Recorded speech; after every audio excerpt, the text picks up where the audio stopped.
Roan Mountain rises from the Appalachian spine like a sleeping beast, vast, mist-covered and ancient.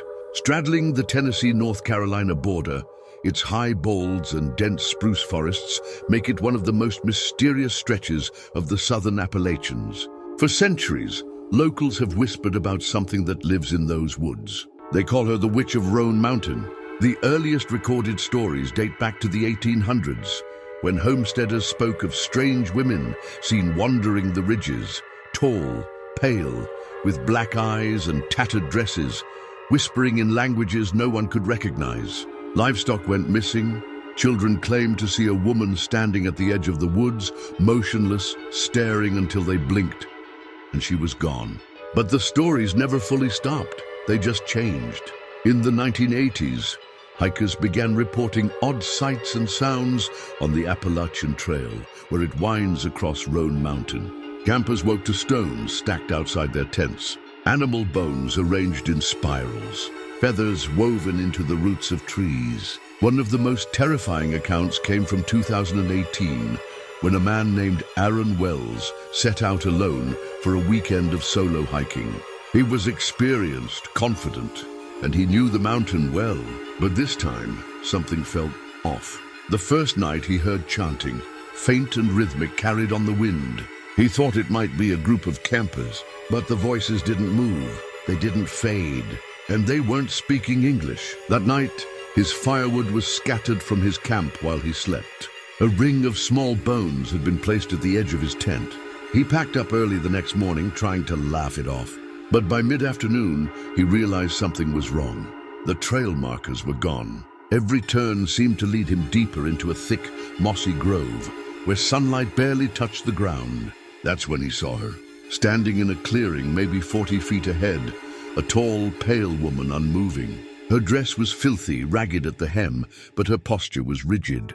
Her eyes, black, no whites. No pupils. He blinked. She was gone. He sprinted downhill, crashing through underbrush until he found the creek and followed it downstream for miles. When he finally emerged near the ranger station, bloody and scratched, he couldn't explain what happened. But he never hiked alone again. Locals believe the witch is more than just a ghost. Some say she was once a folk healer, exiled by settlers who blamed her for a deadly plague in the 1800s. Others say she's a forest spirit, bound to Roan Mountain, feeding off fear and lost travelers.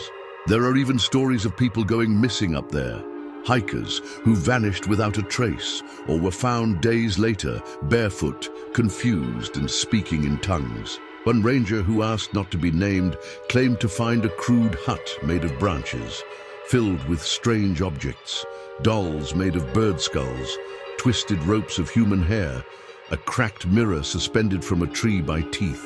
He burned it. 2 nights later, his cabin was surrounded by claw marks on the wood from the inside. Today, Roan Mountain is still a popular destination for backpackers and thru-hikers. It's beautiful, isolated, but those who know the legends, the real ones, don't spend the night there. They pass through quickly. They don't follow strange sounds, and they don't look too closely into the trees. Because on Roan Mountain, there's something watching, something old, something that doesn't like to be seen, but never stops seeing you. The Witch of Roan Mountain. If you hear her chanting, run.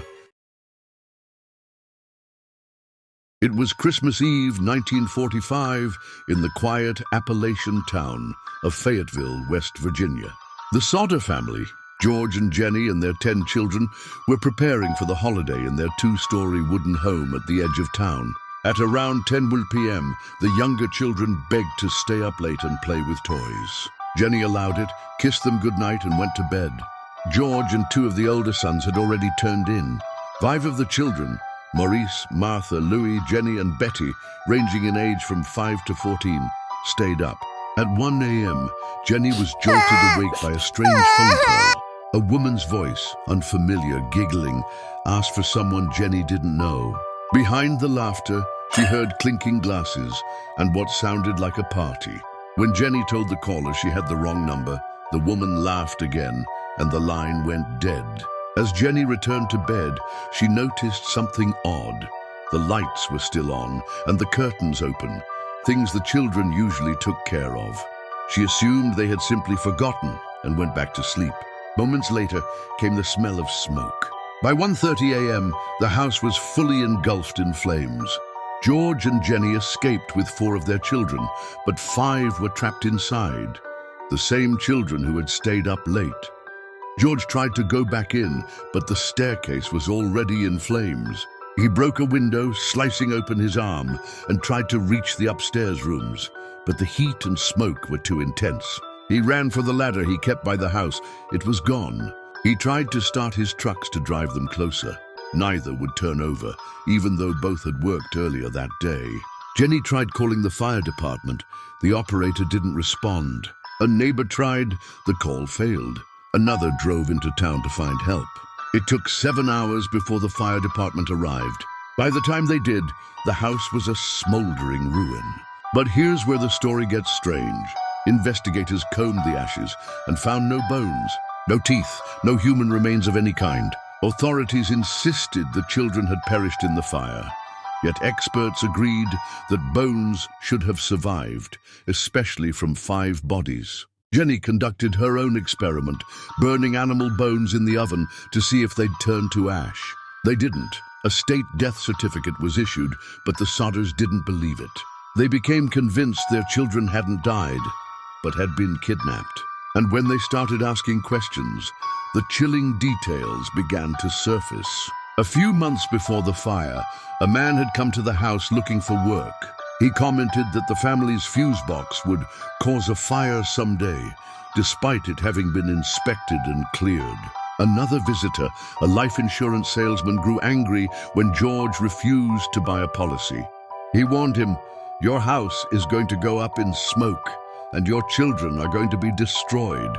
And then there was George's past, an outspoken critic of Mussolini, back when fascism had strong support in some Italian-American communities. George believed he had made enemies. Over the years, dozens of alleged sightings came in. A hotel maid in Charleston claimed she saw the children weeks after the fire. Another woman reported seeing them with 2 strange men in a car.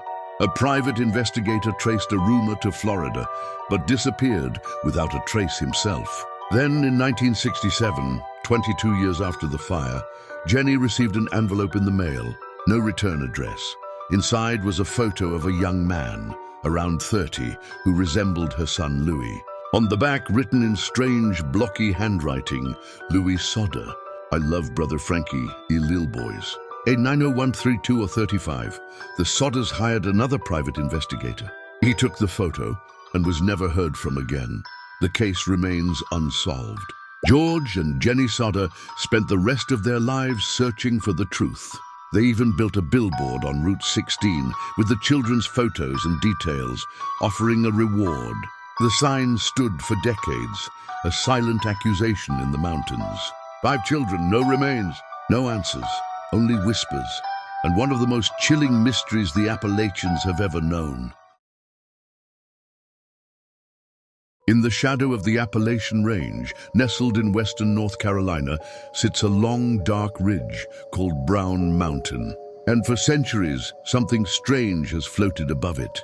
Orbs of light, silent, pulsing, drifting across the treetops like glowing spirits. They are known as the Brown Mountain Lights, and no one can explain them. The earliest accounts come from Cherokee and Catawba oral histories, which speak of ghostly lights appearing after a great battle.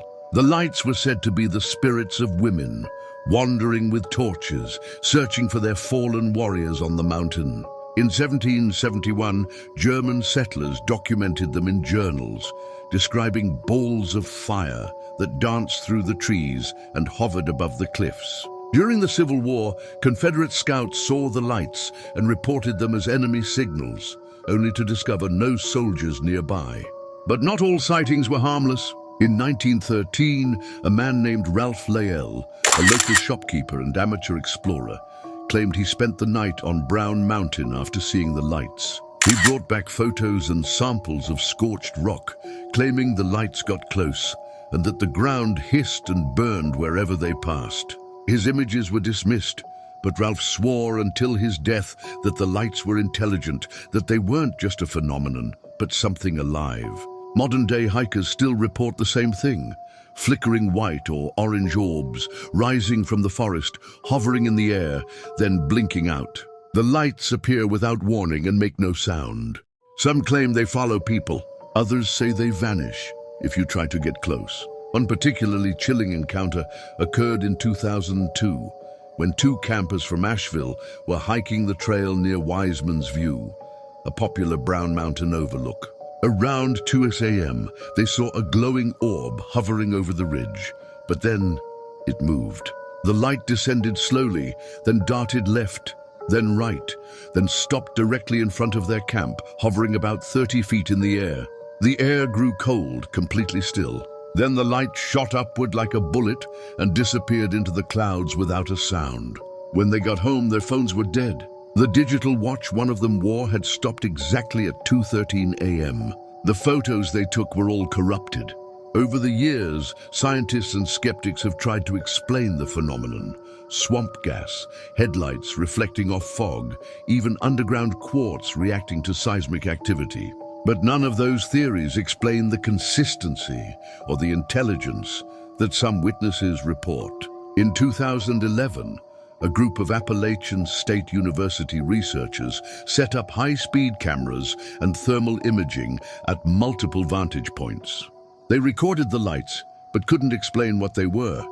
The footage showed no physical object, no heat signature, just pure silent illumination. Some locals believe the lights are a thin place, a crack between worlds. Others think they're connected to the many disappearances in the surrounding mountains. Hikers who vanish without a trace, never found even in well-mapped areas. And then there are those who believe the lights are not spirits, not ghosts, but guardians or predators that have watched Brown Mountain long before people came. And maybe they'll still be watching long after we're gone. To this day, on clear nights in Burke County, you can hike to Wiseman's View, look out over the valley, and wait. If you're lucky or unlucky, you just might see them. The Brown Mountain lights, silent, watching and completely unexplained. In the quiet hills of Greenbrier County, West Virginia, the dead don't always stay silent. In January of 1897, the body of a young woman named Zona Shue was discovered at the bottom of a staircase in her rural home. Her husband, Edward Shue, claimed he had returned home to find her cold and lifeless, stretched out across the floor, her head twisted unnaturally to the side. The local doctor, summoned hours later, noted bruising around Zona's neck. But when her husband insisted she had been sickly, possibly pregnant, the doctor quickly ruled her death natural causes. With no official suspicion, Zona's body was prepared for burial. But Edward's behavior immediately raised eyebrows. He dressed Zona's body himself, insisting on tying a stiff, high-collared scarf around her neck, saying it had been her favorite. At the wake, he wouldn't let anyone near the casket. He hovered, crying one moment, then laughing the next. Whenever someone got too close, he'd shift her body, shielding her neck from view. Zona's mother, Mary Jane Heaster, noticed something far more disturbing. Her daughter's head flopped unnaturally when the coffin moved.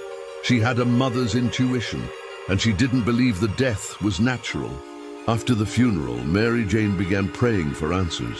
And according to her sworn testimony, answers came from beyond the grave. For 4 nights, she claimed Zona appeared to her in dreams, not as a vision of peace, but as a tormented spirit. The ghost told her mother exactly what happened. Her husband had flown into a rage during an argument, grabbed her by the throat and snapped her neck. Mary Jane was so shaken by the visions that she marched to the local prosecutor and demanded an exhumation. At first, the authorities laughed until she revealed details that had never been made public. The position of Zona's body, the strange scarf, and the stiffness in her neck. Reluctantly, an autopsy was ordered. When Zona's body was examined, the findings were chilling. Her neck had been broken in 3 places. Her windpipe was crushed. Ligature marks circled her throat, evidence of strangulation. There was no doubt Zona had been murdered. Edward Shue was arrested and brought to trial. During court proceedings, prosecutors introduced a mountain of circumstantial evidence: his controlling behavior, his obsession with Zona's neck, and the fact that this wasn't his first wife, or even his second. His past was littered with dark rumors and one mysterious death. But the most sensational moment came when Mary Jane Heaster took the stand. She calmly told the jury that her daughter's ghost had appeared and described her own murder. Most people thought it was nonsense, a grieving mother's delusion, but the jury didn't laugh. They took just an hour to find Edward Shue guilty of murder. He was sentenced to life in prison, where he died 3 years later under mysterious circumstances. Zona's ghost was never seen again. The case became the only known U.S. murder trial where a ghost's testimony was accepted in court, at least unofficially. To this day, the grave of Zona Heaster Shue is marked with a simple headstone, but just below her name, one chilling line is engraved. Her spirit returned with the message that brought murder to light. It was Father's Day weekend, and the Martin family was enjoying a camping trip in the great Smoky Mountains National Park near the Appalachian Trail. Dennis Martin was 6 years old, quiet, sweet, and excited for the adventure. The Martins had camped in the Spence Field area, a grassy meadow high in the mountains, far from towns or roads. Dennis was playing with his older brother and 2 other kids, darting around trees, laughing and planning a prank on the adults. The kids decided to hide in the woods, jump out, and scare their dads. But when the kids jumped out shouting, Dennis didn't. In a matter of seconds, Dennis had vanished. His father, Bill Martin, immediately began searching, running through the forest, calling his son's name. Rangers were alerted within hours, and what followed was one of the largest search operations in National Park Service history. Over 1,400 people joined the effort. Rangers, Green Berets, volunteers, even psychics. Helicopters swept the skies, bloodhounds searched the trails, but not a single shred of Dennis. No clothes, no blood, no footprints, no sign he had ever been there was found. Then came the creepy report. A family from Knoxville, the Key family, had been hiking just a few miles from where Dennis disappeared. Around the same time he vanished, they heard a loud scream. When they turned, they saw a rough-looking man, filthy, hunched and barefoot, darting into the woods, carrying something that looked like a bundle or a sack. The Key family didn't report it right away, thinking it was unrelated. But when they learned of Dennis's disappearance days later, they were horrified. Rangers investigated the area, but the search was poorly coordinated. The Green Berets, who had shown up unannounced, conducted their own investigation, but never shared their findings with park officials. Rumors spread that they knew more than they let on. And that's when the theory started. Some believed Dennis was attacked by a wild animal, but there was no blood, no torn clothing, nothing. Others whispered a darker theory, that Dennis was taken by a group of feral people, mountain dwellers, who had been living undetected for generations in the vast and wild terrain of the Appalachians. It may sound like folklore, but Appalachian locals have long told stories of off-grid families, people who never left the hills, who speak in strange tongues, who don't take kindly to outsiders. To this day, Dennis Martin has never been found. No remains, no answers, just endless forest and a mystery that grows colder every year.